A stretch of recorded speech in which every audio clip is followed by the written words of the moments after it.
Okay, girl. Let's just do a sound test. Can you say your name and spell it for me?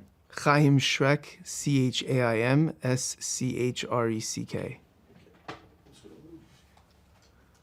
gonna move the placement. What's the general structure, So whatever? we're gonna have a conversation. I'm gonna ask you Okay. questions. Yeah. And, we'll go from there. Awesome. I'll ask you, and I'm gonna ask you to tell me things that, things that you spoke, you wrote down. I don't Yeah, know. yeah. Okay. Very good. You can start off like that. And then we just edit, take out the best pieces. Sounds good.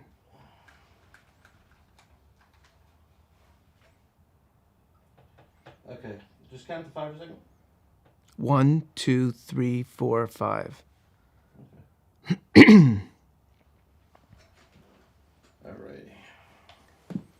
So that's I don't know what things you wrote down. Do you want to talk about what's written down? I mean, yeah. Let me tell you. I just because it was that way yeah. That's a smart idea. So basically, what I did is I jotted down, kind of started with history of like how I got to Aish. I was going to ask you that question first. So history, I was gonna like reference the Tu B'Shvat Tish as an example of like just like a lot of powerful, strong things and components of one event. Kind of relay that to Aish being like a family experience for us and touching on a couple of different examples of that, and then kind of the final piece again in my little outline. Happy to talk about whatever is like the special part, which is also the day to day. There's the events, which are great, but then there's also the day to day. Working from home now the last couple of years, 3 times a day minyan, learning chavrusas, formal, informal, and then obviously sprinkled in that relationships and rebbeim. Right. Do you need me to say something like about Rabbi Levin, like specifically, or that's not really my role over No, here? your role here is talk about you, your family, Perfect. your wife, Yeah. families, the story.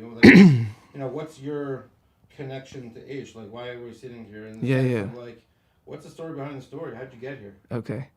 Go ahead. Okay. So around 20. Let me start with. You're gonna look at me to make sure I look at the camera. Sure. And nobody hears me ask you the question. Perfect. So just make sure that you're like. It's crisp. Like, Yeah. Like we came or the story is. Right. The story of us coming to Aish Kodesh around 20 years ago, around the time I graduated law school, was working at a big firm in the city. It just so happens, just around the time that I started, Meridian had moved into that building, and Rebbe was coming in person to give a Thursday afternoon shir, which would then become the Meridian shir. I quickly realized that there was a pattern that anytime I was grappling with or questioning something, Rebbe shir would somehow touch on that inyan. And so when we were deciding where to buy a home, where to settle down, we didn't have family in the 5 towns, but Woodmere became that natural choice. Did you know about it beforehand? Like this is the first, that time you heard about the shir was the first time you heard about Rebbe? No, I had been familiar with Rebbe. A good friend of mine, Yoni Henner, grew up in Lawrence, and in YU I'd come for Shabbos, and we'd walk from Lawrence to come to the shir in the afternoon. So there was definitely familiarity, but for a couple of years I really didn't have much exposure. And then all of a sudden it all came back together when I started working at the firm in the city. Rebbe kind of came on the. Sorry, 1 second.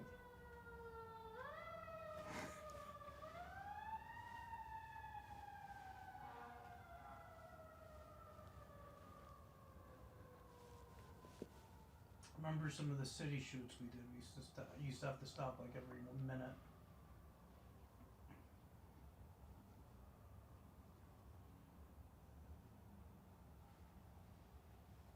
Okay. So, can you go back to the part where you said it all came together? Let me think what. Meaning with the. So, good friend of mine, Yoni, lived in Lawrence, and in YU, I'd come out for Shabbos, and the two of us would walk together in the afternoon to Rebbe's Hashkafa Shir in Woodmere. So I definitely was very familiar with Rav Weinberger from my college days. A couple of years went by, didn't really have much exposure, and then it all came together again when I graduated law school and took a job at a big firm in the city. At that time, just then Meridian had also moved into that very same building. Rebbe was coming in person every Thursday to give a shir. I would see what was going on. I'd come to the shir, and it just seemed like every time I was grappling with or questioning something, Rebbe would touch on that exact topic in the shir. And to me, that pattern was incredible. And when we were thinking about where to live, where to buy a home, even though we didn't have family in the 5 towns, Woodmere just seemed like the perfect choice. Wow. What about, when you look back at it all, like what about Ish for you and your wife, like really keeps you interested here, obviously, because like it's not hard to change a shul technically. I think for us, Aish really captures us. I think in a couple of different levels. One level is the events, which are incredible. Even just reflecting on what we just had, the Tu B'Shvat Tish, where you think about it, all the different senses were in play. We had powerful music and elevated music from Eitan Katz, delicious Tu B'Shvat fruit, which you don't often associate as being delicious, but even the Buxer had a sweet aftertaste. Obviously, Rebbe's Torah being the focal point of it in the Chevra. So the events are very, very powerful. They're bringing together this package of things that's a very strong stimulation. And then also on the family level, Baruch Hashem, each member, there's something for each member of the family. My wife has been less busy these days as the family gets older. She's been coming to the Rebbetzin Shir. It's a highlight of her week. She looks forward to it. My sons, I'm sorry.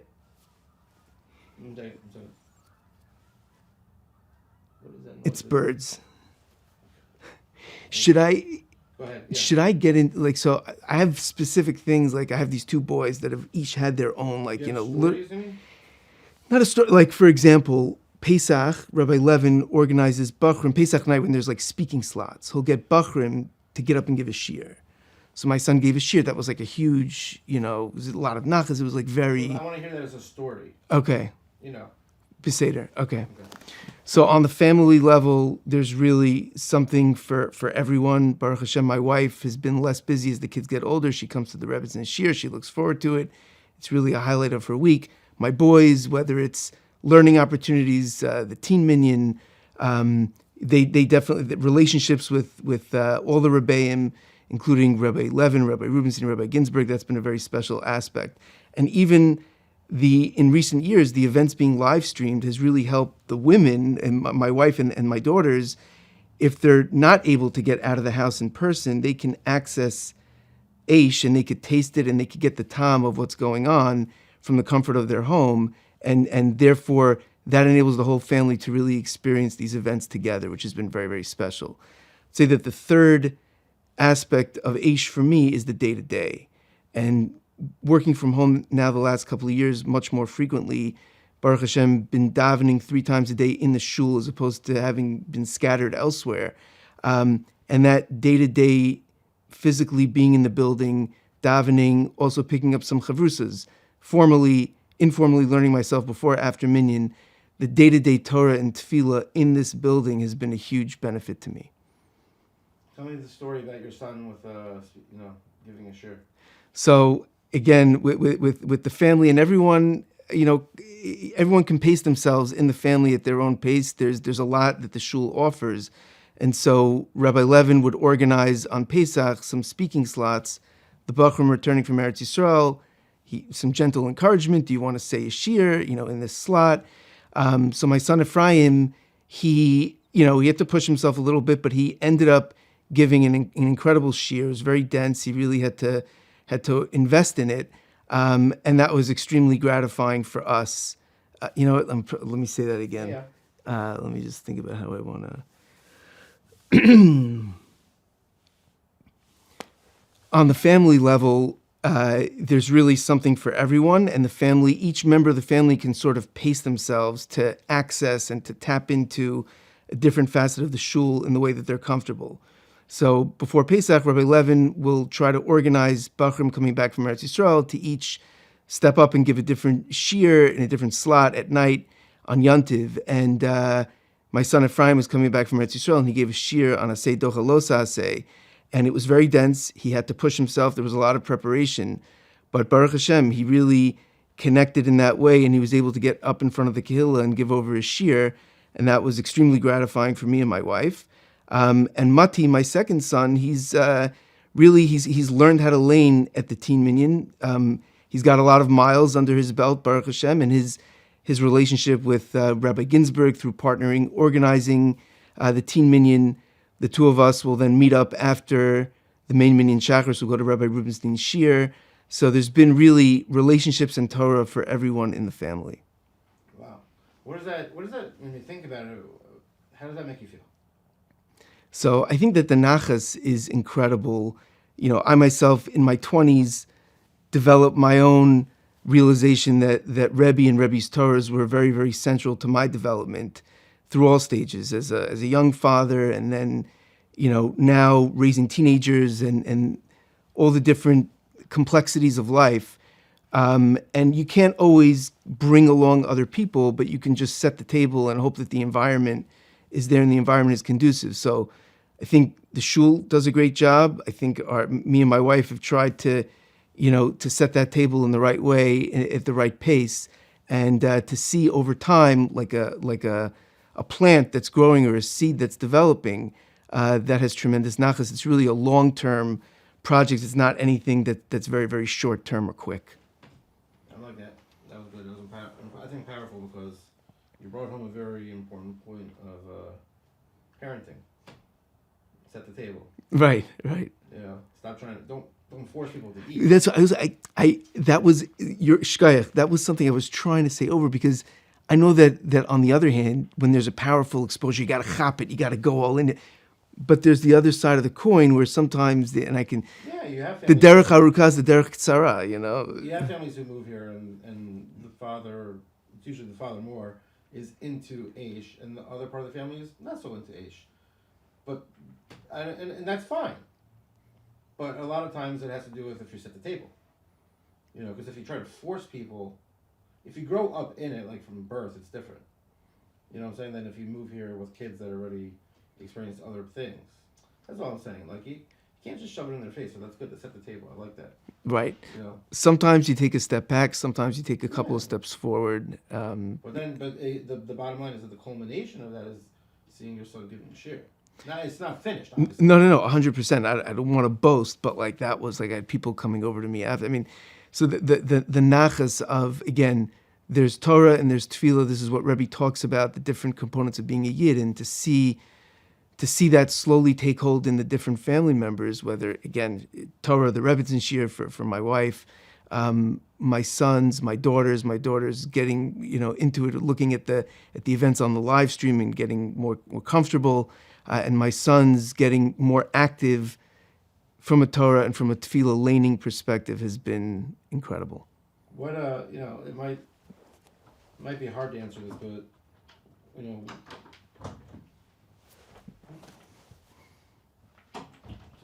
Rabbi Karnetsky. Oh, hi, Rabbi. How are you?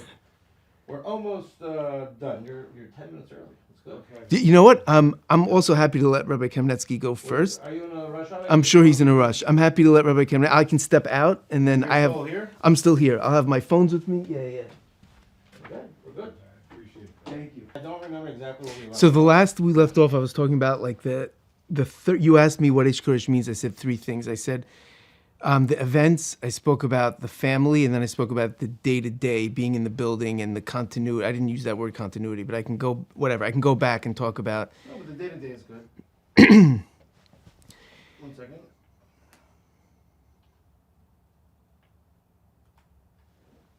For me, Aish also is about the day-to-day.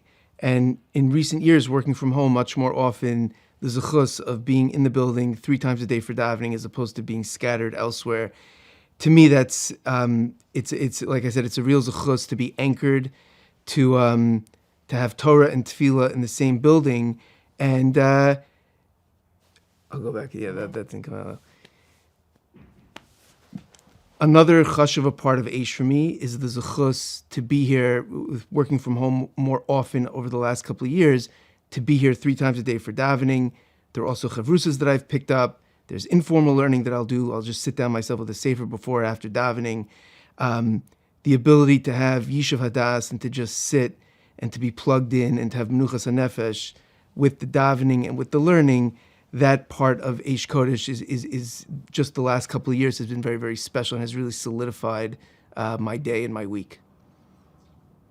It's going to sound like a hard question. I think I was going this route before. I don't. 1 second. We said the story. Yeah. Okay. Fine.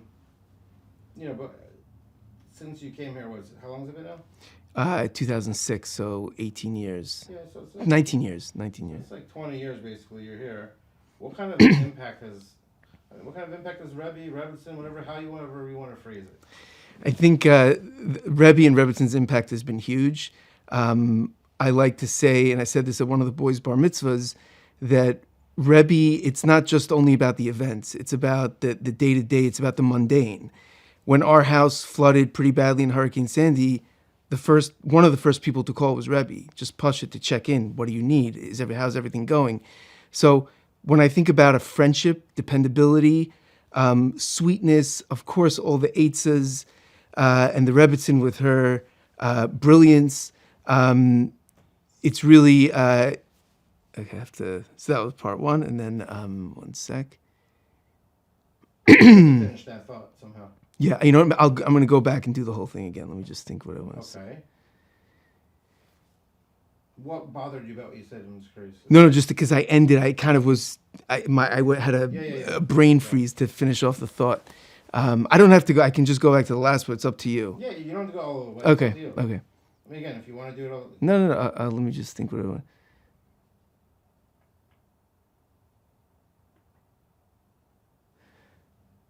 And it's also the eitzas, the questions, the as a family develops over the years, there's to be able to come back to the same Rebbe to see the trajectory and the development.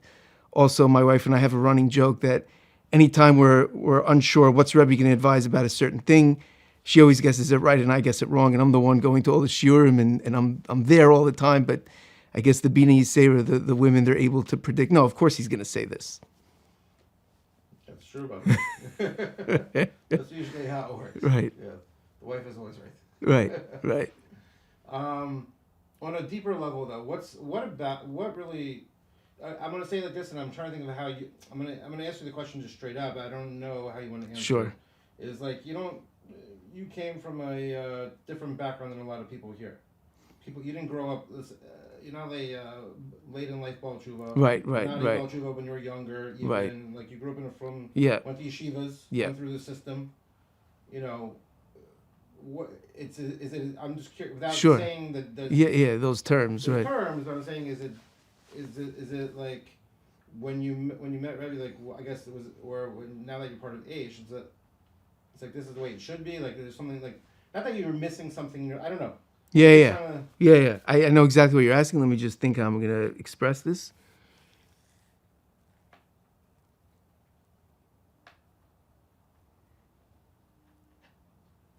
I would say for me, coming to Aish as a young adult, and just from a learning perspective, obviously Rav Weinberger is giving over all the high profile talks and the shiurim, but then on a legal holiday to get Rebbe, when he gives the halacha shiur, when he gives the Gemara shiur before Purim on Maseches Megillah, the combination of the very, very sophisticated nigla, combining it with the pneumius, to me was just transformational, and it just kind of was. It opened up a huge door, and it's addictive, and you want to get more of that. And you know that Rebbe is limited with in time and space, but the truth is that has been, once you taste that, you really just want more and more of it.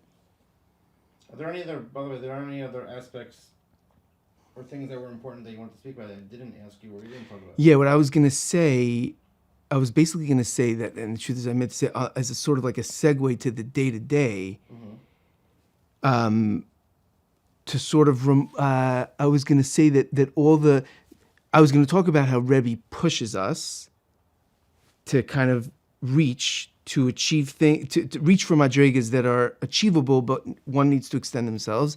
And I was going to say that the other Rebbeim here, and I don't know I'm not going to call them the younger Rebbeim, they're not young as much anymore, but I don't know if there's like I was going to say the other Rebbeim, Rabbi Levin, Rebbe, it's just like a mouthful to always keep. I was going to say that they are really, I think, like the embodiment of those madrigas that Rebbe taught. So, just let's go with okay. it. No, let's do it.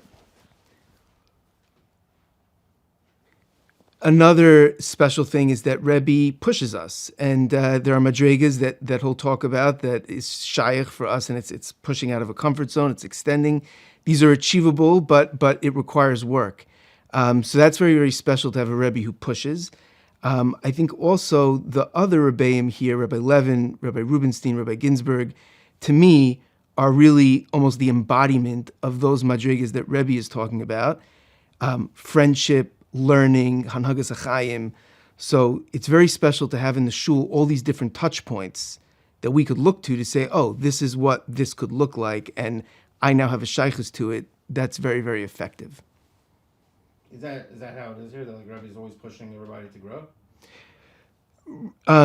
Rebbe pushes softly, and sometimes, rarely it'll be stronger, but usually it's on the softer side. You have to be listening. You have to be in receiving mode or wanting to hear it in order to hear the musar. But anyone who's looking to grow, you hear it loud and clear, and it's again delivered in the most productive way possible, and I think that's why it works. I wish sometimes it'd be easier if they would just tell you, like, I think you should do this, Right. And, like, figure it out sometimes, Right. What's the message? Like, always when I talk to Dove, he's always like, you know what Rebbe's message was? The right message. And I'm like, where do you get your messages from? Nobody tells me these messages. I always call him up. I'm like, what was the message from this? Sometimes I remember more a while ago than recently, there would be a certain point during a Shabbos morning drasha where there would be like a different tone or an inflection point in the drasha, and you knew that Rebbe's going to get into more concrete takeaways / musar, which was always fun. Are there any other things you can share with us, like something that really, Rebbe, anything that ever happened with Rebbe that really made a huge impact on you, or something within the shul doing something that like stands out? Is there anything that comes to mind? I can't. It's not politically correct, so I can't say. The shul can be difficult sometimes with logistics and with whatever. So, I basically called Rebbe. I was in a bind on a bar mitzvah arrangement, and Rebbe bailed me out. But I can't. And he was very nice. I mean, the Hurricane Sandy thing, but I can You got that. let me. I don't know. I'm saying, did you? I mean, I would say, and I'm happy to embellish more. Like I would say, just the eitzas and the availability and So talk about the normalcy. the importance of having a Rebbe, right? Someone that you're connected to in a deep way. It's not just Yeah. a rub of a Okay. shul. It's for our family as you know, I'm out there in the world, I'm working, I've got kids in all different schools, life is complicated. I can't imagine any other way than to have a Rebbe who is a go-to person. You can check yourself against them, whether it's asking for advice, it's hadracha, it's knowing the kids, knowing the family, as life takes all these different twists and turns. To be able to have someone who genuinely cares, who's very accessible, who's vested in your success, who's not there to prove themselves right, but is there just really to, even if it's a if it's a not, yeah, let me say that again.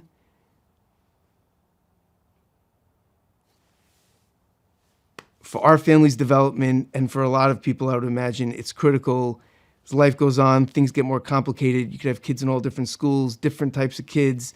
You're out there in the world working, to be able, over the course of all of that, decade after decade, to have a Rebbe who's there, who's consistent, the hashkafa is consistent, the application might be different. Haraya, you can't predict necessarily what Rebbe's going to say.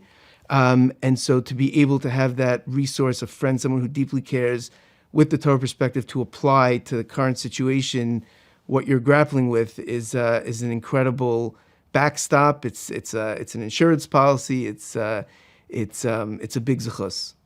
Did you go on any of the trips and stuff? Yes. Which one were you on? All except Ukraine. Oh wow, okay. So what is it? Are those highlights for you sometimes?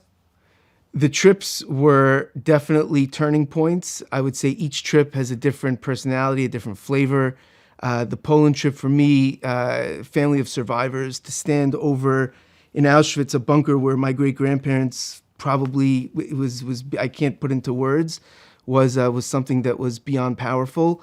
Hungary was a bit lighter, and Italy was just a lot of fun, and it was bold in the sense that I think what was said on the trip all the time, which is we just kind of left and went to go sit in restaurants and to sing and to dance, but there was a depth within that, and there was really the fact that it was so bold and out there was part of the draw of it. And for me, the Italy trip was incredibly satisfying and had a lot of nachas. I had both my boys with me. So Ephraim was learning in KBY, joined us for Shabbos, and Mattia made a last-minute decision with Jeremy's help I flew him out there for a couple of days leading into Shabbos, and so to have the two of them together with me, with the Chevra, with Rebbe, up north in beautiful Kibbutz Lavi, learning, davening, singing together, it was Gan Eden. And then you got a bracha from Rosh Hashanah. Yeah, right. I spoke to him when I was in Israel a couple weeks ago. Ah, I was trying to get together with him, but his schedule wasn't so easy. right. A little bit difficult. Didn't work with my schedule, whatever. But next time. If you want me to go back and kind of embellish any one mice, I'm happy to do it. I like that. I'm thinking of a big part. Obviously, you spoke about Rabbi a lot. Obviously, but like being a part of the Chevra is probably the second most important thing here. Sure. You can't be successful really in the mission without each other here. Right. The Chevra part has been interesting for me because in the beginning I kind of had my friends and I really didn't really feel like I was in the mood to venture out much. But I would say the last couple of years, again, concurrent with the being around more, working from home more, being here for all the davenings, and you sort of overlap with the routines of people. And the best way to build relationships as a Jewish man is through learning and davening. And so that's exactly what happened. And you just realize over time that there's this connection that keeps getting reinforced and reinforced and reinforced. And then the Chevra trips as well definitely helps. And then over time, you look back and you're like, I actually feel very close to these people and very connected. And, things happen in the world. There are curveballs and we all deal with it. But those relationships definitely have accelerated a lot in the last couple of years. Great. If you, do you have, one second, there's another card already in there. Oh, on card 2. Yeah, so it should switch over. Okay. You'll keep looking at it if it doesn't, Alright. Okay? It'll go from the red to the red on the next. Yeah, hopefully. Okay. If it doesn't, just tell me. Yeah, I'll keep an eye out. Yeah. Shlosh L'Koch, what does that mean to you? Because it's not the most easy. I would say koach can mean lots of different things. When I think of koach and I think of Rebbe and I think of a koach that we are trying to plug into from Rebbe, I see this morning the Rebbe shows up every day at 6:52 to shul. To me, that's koach. That's consistency with all the passion. Passion, consistency, putting those two together. The pnimius, the nigla, you can go on and on, all these two different strands, putting it together. To me, the combination of that is koach. Rebbe comes always at 6:52? Mamish, you can set your clock. People don't know that about him, that he is so regimented. Weekdays, he's always at 7. Shabbos is different. Whatever, yeah, I davened with him at 8 o'clock here before. Maybe on a Sunday. No. On a weekday. You know why? Rare. Maybe once every 3 months. Because I asked him to. Okay, exactly. Because I made a bris. Okay, I'm not talking about brisses. There you go. Right, no, usually you're right. You have to come here at 7 o'clock if you want to daven. Yeah. Unless it was like, I think it was a Rosh Chodesh, a different time or something. Right, could be, or Thanksgiving, whatever, Yeah, legal holiday. Yeah. But Mamash comes at 6:52. Mamish comes as he walks in the door at 6:52. Wow. That's consistency. Yeah. That's wow. Okay. So, so I'm just trying to think what else. One second. We say the social clock. This, your wife obviously is not next to you, but so as a message, so you can say my wife and I both. Why you guys at the end of the day? I know it's hard, but really, why? It's hard to answer, but why are you so proud to be part of this and just, it's not about being honored. It's about being part of the giving back, being part of something bigger. I would say that my wife and I are very proud to be strongly affiliated with Aish Kodesh as our shul and Rav Weinberger as our Rebbe, because of the honesty and the what's the word I'm looking for?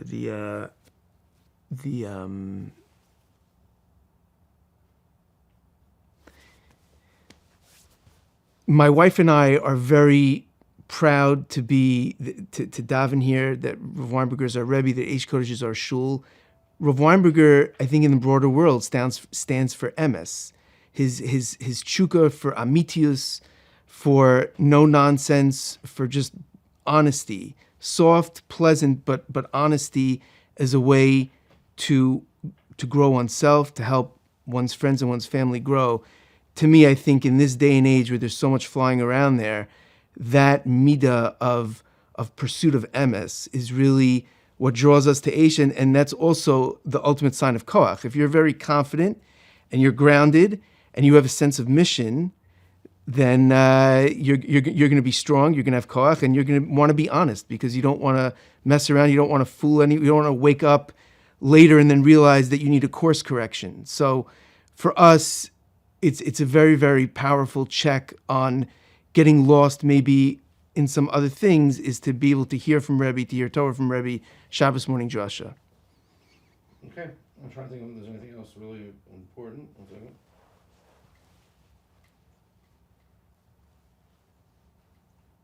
You have any funny stories out here, Michelle? Probably. Let me I'm just think. trying to think of. We always like to make, throw out some random things to make people laugh once in a while.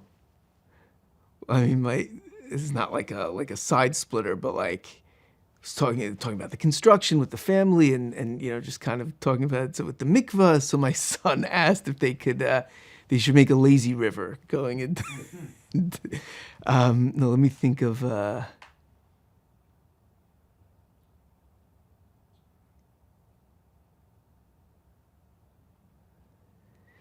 Nothing really comes to mind. Okay. The truth is, it's not like the funniest. Like, people have good senses of humor, but like, the truth is, the reason why sometimes there's a rigidity here because people feel like they're guarding the Mishkan.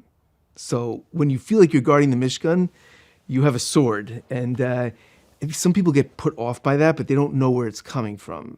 That's really where it's coming from. But there isn't like a whole lot of. Yeah, I haven't experienced any so much rigidity. I don't know, rigidity. I don't know. Yeah. I haven't really experienced that so much, but I hear what you're saying. I hear what you're saying. I'm trying to think of a No, fun. not that everybody's walking around making jokes all day. That's not normal either. But there isn't a ton of flexibility on many things, which is fine. But like sometimes you kind of like, you realize where it's coming from. People feel like they're doing God's work, so they're like, no, Right. Let me think. Funny. No, you don't have to worry about the funny thing. Yeah. I'm just thinking if there's anything else that's important to bring out. I don't want to before we take a break. No, I mean, Let me you think wrote if down there's- stuff, so we got all that.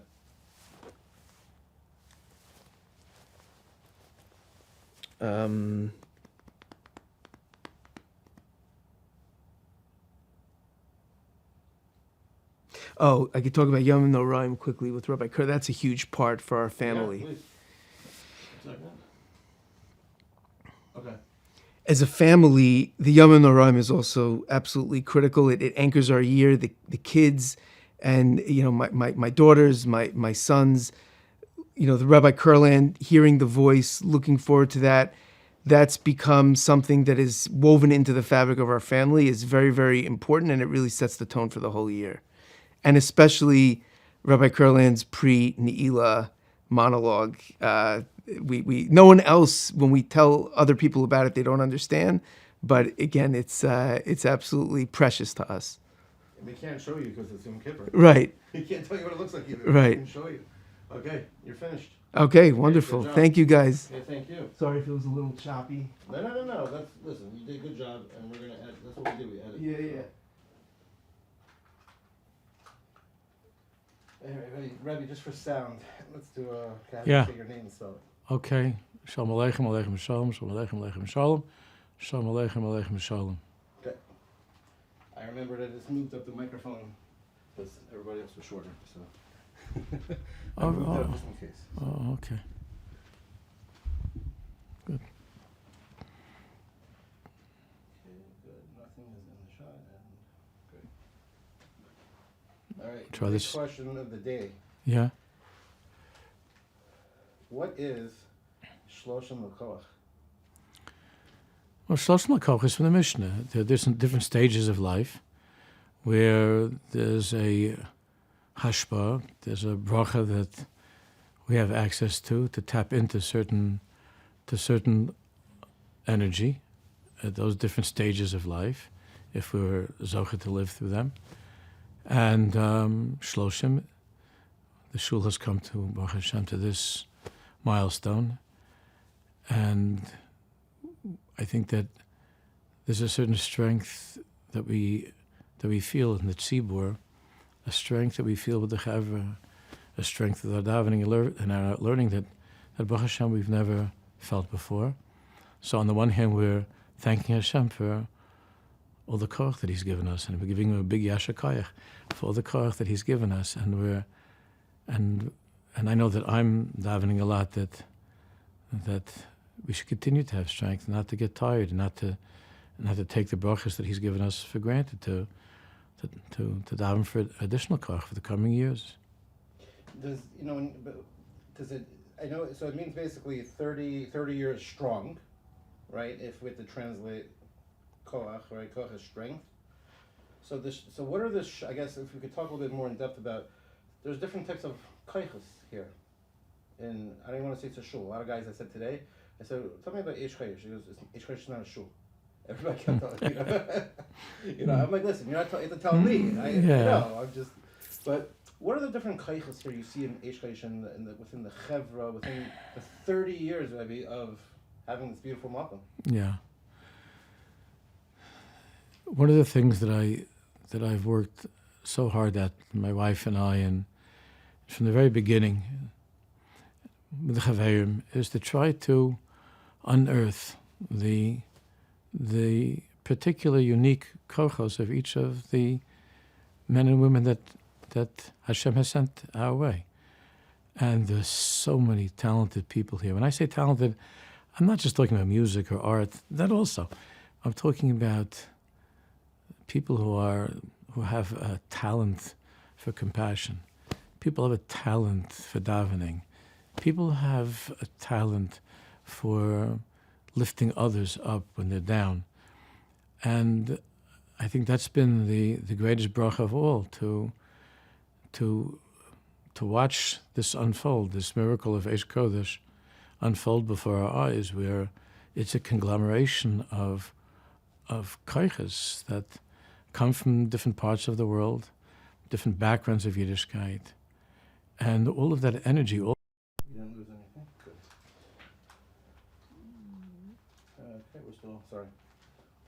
We caught you were saying, Carl. And that somehow all of those kochos merge together. I wouldn't say it's seamlessly, but miraculously with really very few creases and bumps along the way. There's this fabric of Aish Kodesh that's gotten stronger over the years. The fabric is stronger, and I attribute it to the love, really, that is here. Ahava, as everybody knows, is the gematria echad, and we see that achdus that has strengthened the fabric of who we are. Going back, and it's not like we've never spoken about the history, obviously, ever of Aish Kodesh, but when you say 30 years, what do you think about it when you think about 30 years? I think of it as being a little bit less than half of my life, and that I've been here. I think of it as a time in my life when I was 30, and I had my entire future ahead of me. I wasn't sure, was I going to stay in chinuch? And I wasn't dreaming at that time of Rabbanis. And so I think back to the crossroads of my own life, and how quickly the years have gone by, and how rewarding it's been, and how much fun it's been. I can't think of having more fun.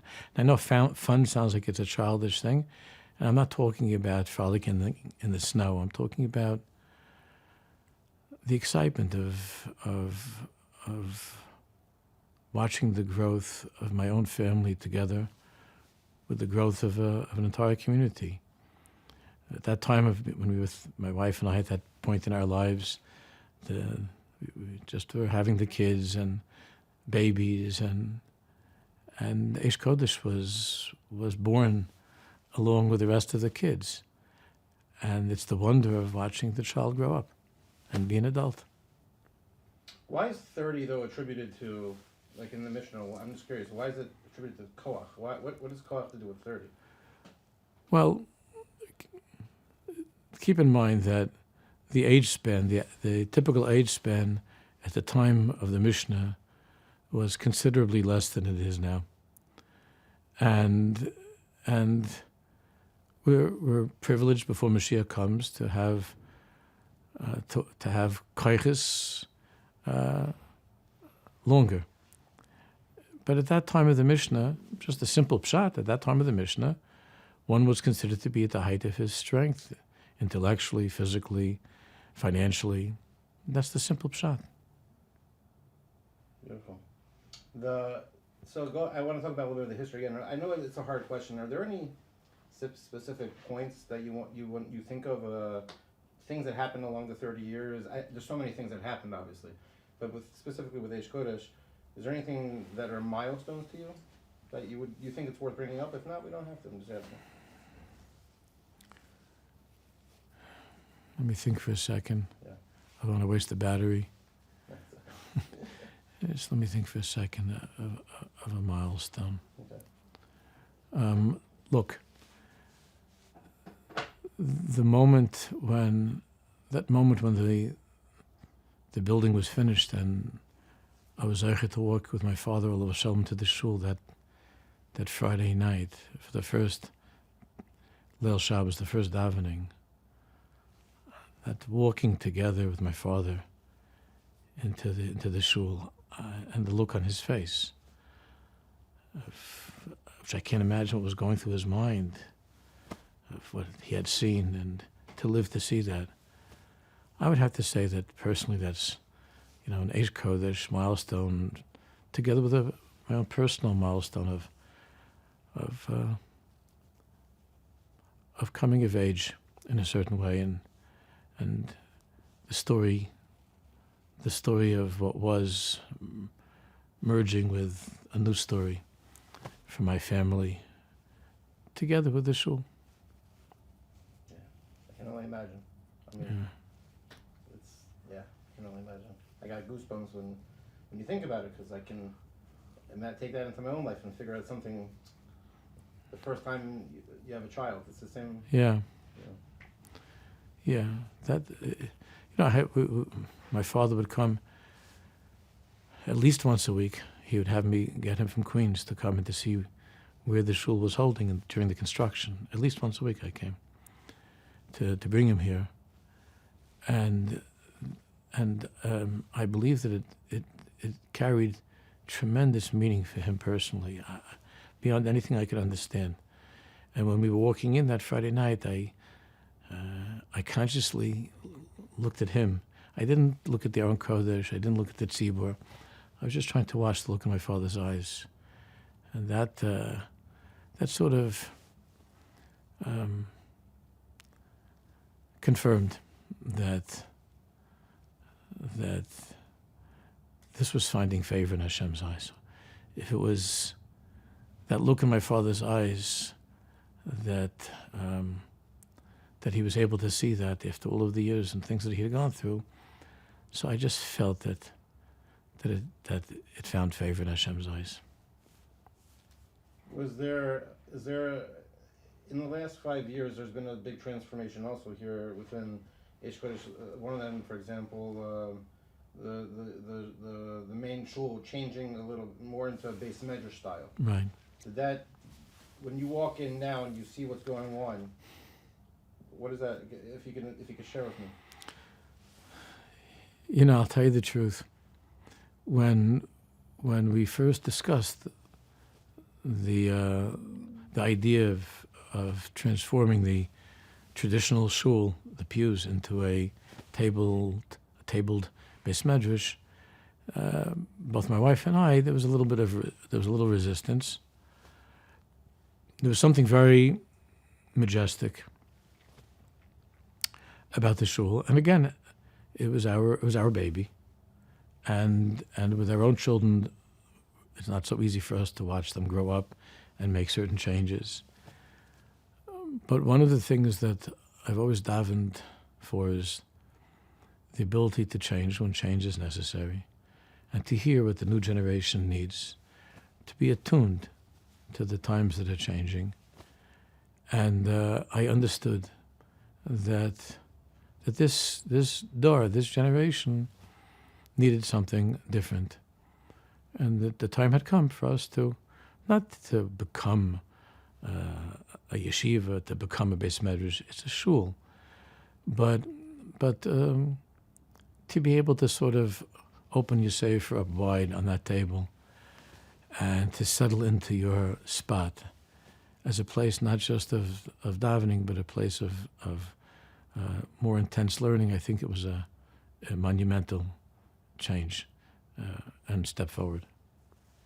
There's a certain, and again, these are things maybe in the past we've spoken about a little bit, but one of the things in the video we want to get across, besides the 30 years, is this is Yaakov Zoldan's like dream, to make a video about the what's been going on here in the shul, in the kehila, and with the chevra, everything here, whatever you want to call it, in this malkom.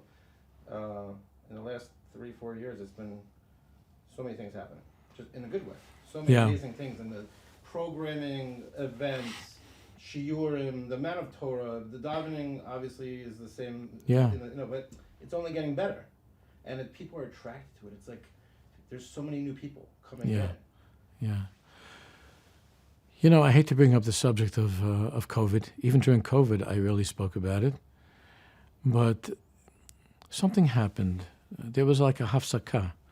There was a hafsaka in the regular flow of that river of life. There was a break. Something stopped, and we picked up over here in the shul. We picked up on that hunger, that need, that many of the chevra from all over have had for years and years, but that they had felt stuck in certain places and certain ways of life. And we felt that it was an opportunity for them to try something different, to try something new. We didn't promote or advertise. I personally am not a promoter of things, and I'm not comfortable with any self-promotion, whether personal or for the shul. But like a magnet, there was something that happened in Ruchnius, that kindred souls, neshamas that were thirsting for something more over the years, that just didn't know how to disengage from the place they were in, because that's how life is. You get stuck in a certain sviva, in a certain world, and that somehow COVID broke that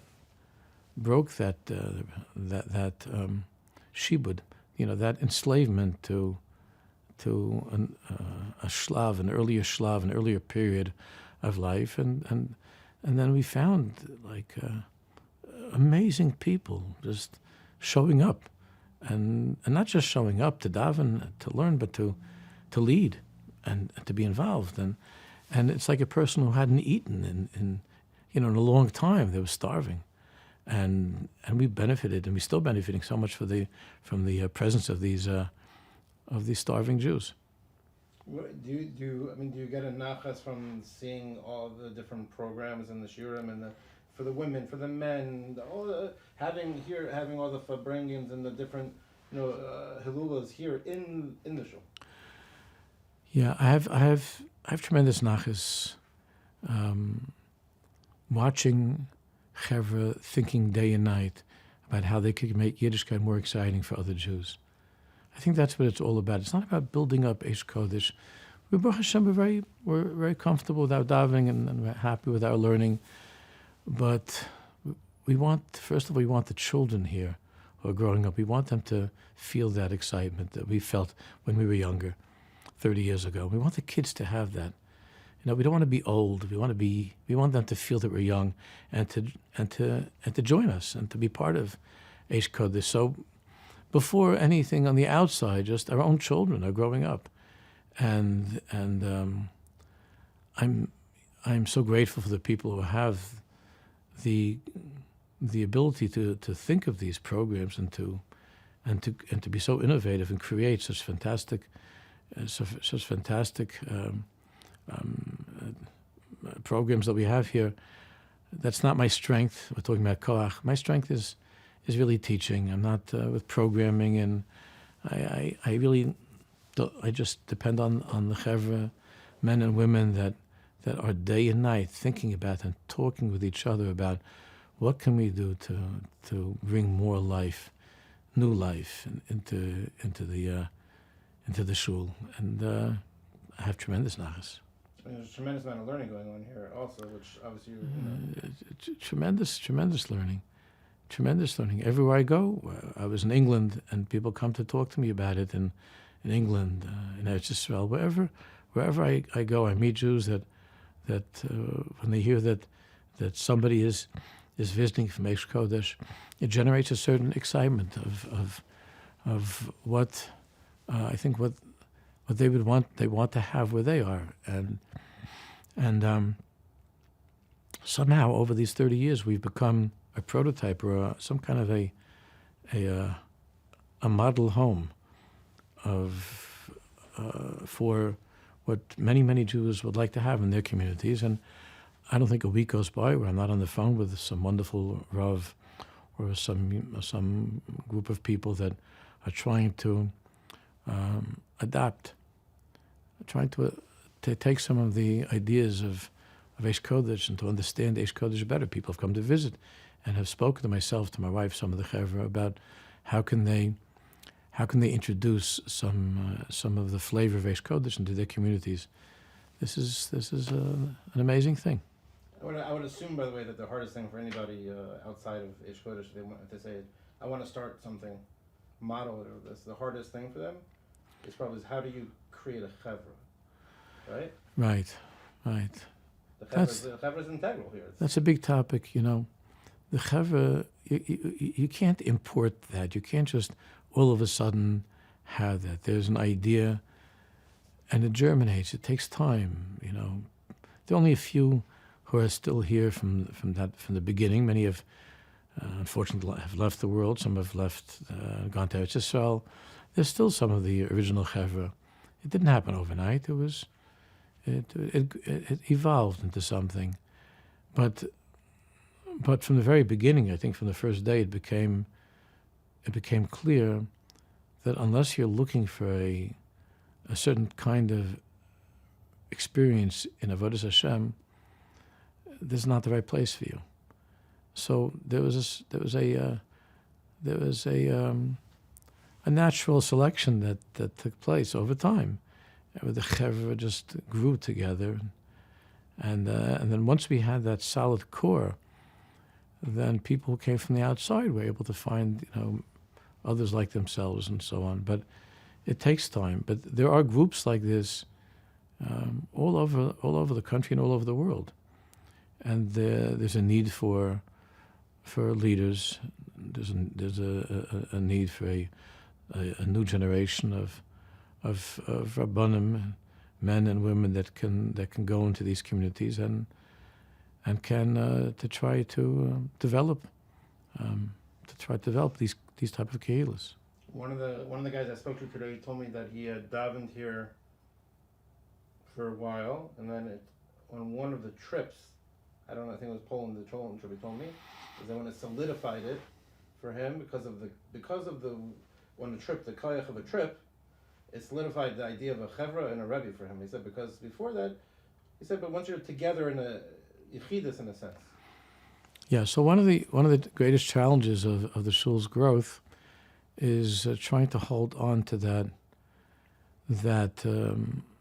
very personal and intimate relationship of rebbe and talmid and balabatim and the chevra. It's been a very big challenge. In the beginning, the shul was relatively small, and we were like a little family. And my wife and I have tried very, very hard over the years to try to somehow maintain that closeness, and it's a real challenge because of the growth of the kehillah, and we have found that the trips are very effective in sort of taking time off and outside of the Dalit Amos of the shul, being able to spend time and to laugh and to learn, outside of shul. It's very, very valuable. And with the women and my wife and my daughter, they're working on a trip for the women as well. It's a very important part of our growth. Do you want to, Rebbe? Can you give me like a small about how the trip was this past year? Because we never get to do that usually, so it can't hurt. To have like a little. The trip this past year to Italy was very different than earlier years. The earlier trips to Ukraine, Poland, and Hungary were unbelievably emotional and miserable. miserable because we were in those places of suffering. At the same time, we were by Kivrei Tzadikim, and so we were struggling between those two parts of the heart, one that's crying and one that's singing, and the trip to Italy was really just a song. We were singing the whole time. It didn't have that. It didn't have that brokenness.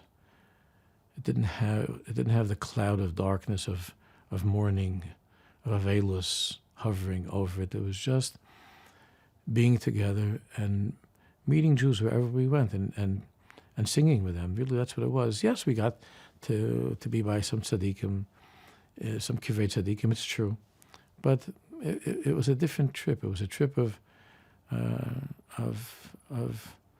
reaffirming our connection to each other and the feeling that we have a mission that we share to bring some of the light of Aish Kodesh to other Jews in the world. And that's what we were doing the whole trip.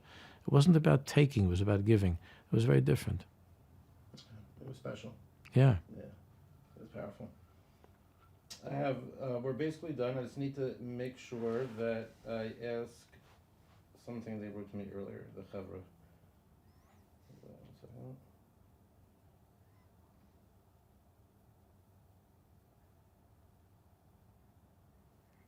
I actually covered all that. Is there anything else, Rebbe, about either Shalosh Makoach or anything about the shul that you really want to say that I didn't ask you, or you think is important to say? It's Erev Purim. I know that this is going to be seen closer to Pesach, but it's Erev Purim, and the Gemara says that Haman was really good at Lashon Hara, really good. And the Gemara identifies the juiciest piece of his Lashon Hara. Yeshna em echad, mefuzim afari ben ha'amim. There is one nation that's divided and dispersed among the nations. And Chazal revealed to us the depth of that Lashon Hara that he was saying, that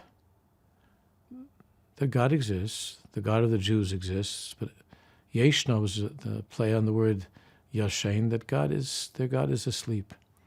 Their God is old and sleeping. He's lost interest in the Jewish people.